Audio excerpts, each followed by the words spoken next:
The Chicago Bears have made several roster cuts as they get closer to that 53-man roster. Tomorrow, 3 o'clock Central, that is the deadline to get to a 53-man roster. So I'm going to challenge you. Can we reach 70,000 subscribers on the channel by 3 o'clock Central Time on Tuesday? We're just over 100 away. If you want daily videos, multiple videos per day, news updates, rumors, and everything else, hit that sub button.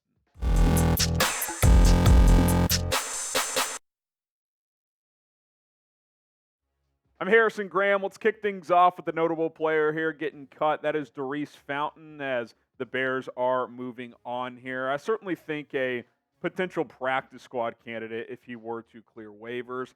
He was going to have a big game against the Bills on Saturday after a strong second preseason game, but that did not happen. He was quiet. There also appeared to be some kind of a miscue with Tyson Beck, which led to an interception. So he found himself on the outside looking in. The Bears have already announced that he will get cut. And with Nsimba Webster also getting waived, who we'll mention more here in a minute, you're down to 7 wide receivers already. DJ Moore, Darnell Mooney, which there's interesting trade buzz around him. We'll discuss that later on our live show. Chase Claypool, Tyler Scott, Velus Jones, Equinemius St. Brown, and Isaiah Ford.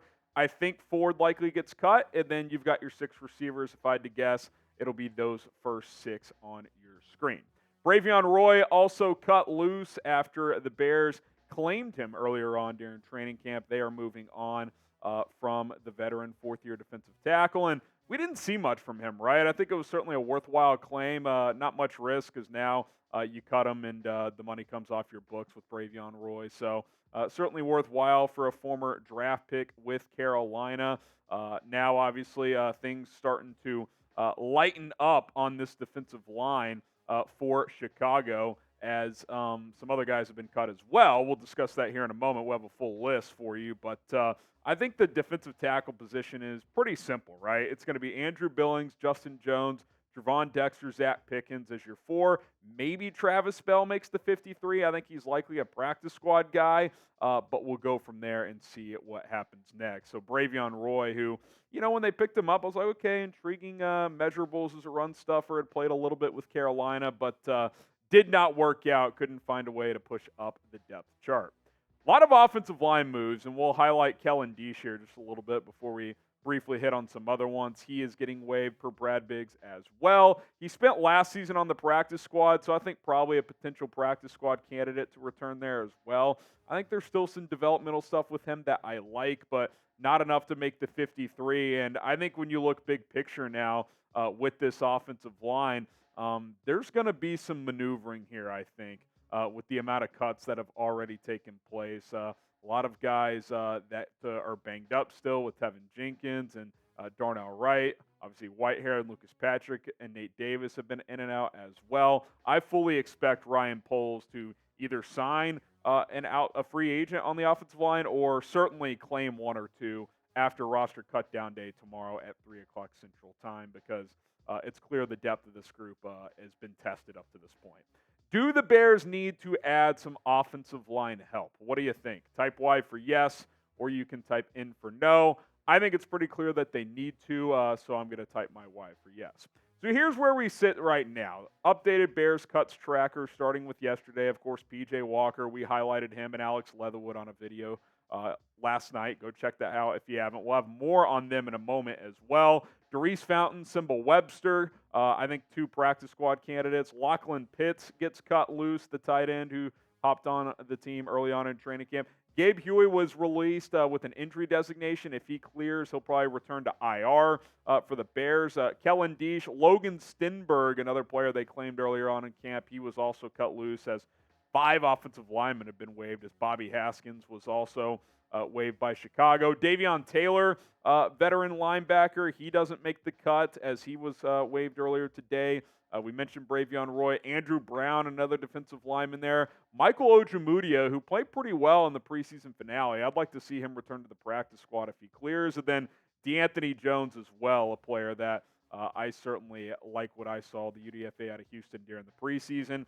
Would love to get him back to the practice squad, and I expect that will be the case. So where we sit now, the Bears are down to 72 players, and again, there might be cuts coming in as we're filming this. We'll continue to keep you guys updated. Follow me on Twitter at HGramNFL. But 19 more cuts to go as the Bears trim from 90 all the way down to 53.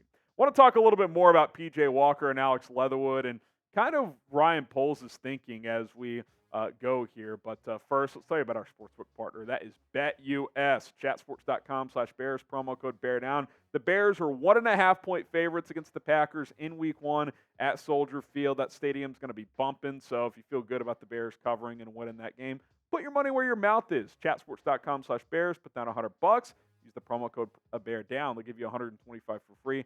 Plenty of money to use to gamble with this season. Okay, Ryan Poles is not messing around. I kind of just wanted to talk about the Bears GM here. He's not keeping players based on, if we keep this guy, dead cap hit here. He was a former first-round pick. We got to keep him, give him more time.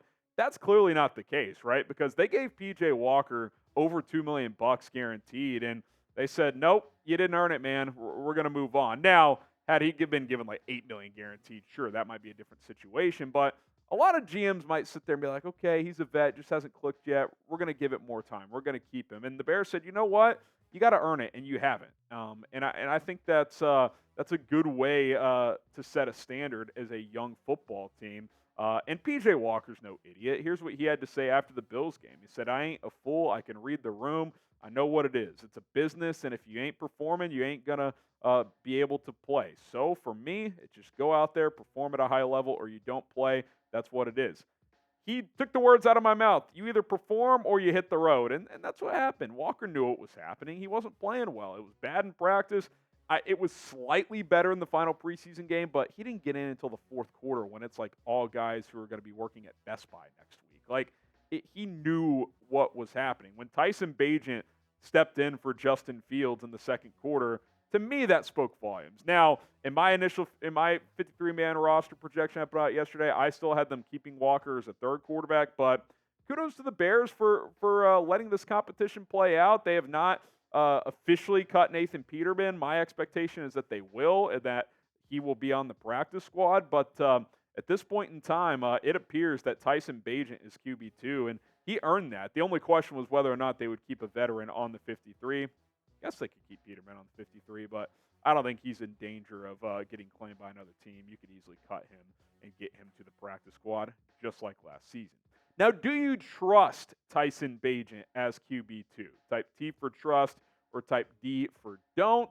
I trust that he's far more advanced than an undrafted free agent rookie, but he is a rookie. I think there are some interesting thoughts there. I'll be curious to see if they explore the QB market at all, but it would appear to me that Beck is going to be the lone backup on the 53.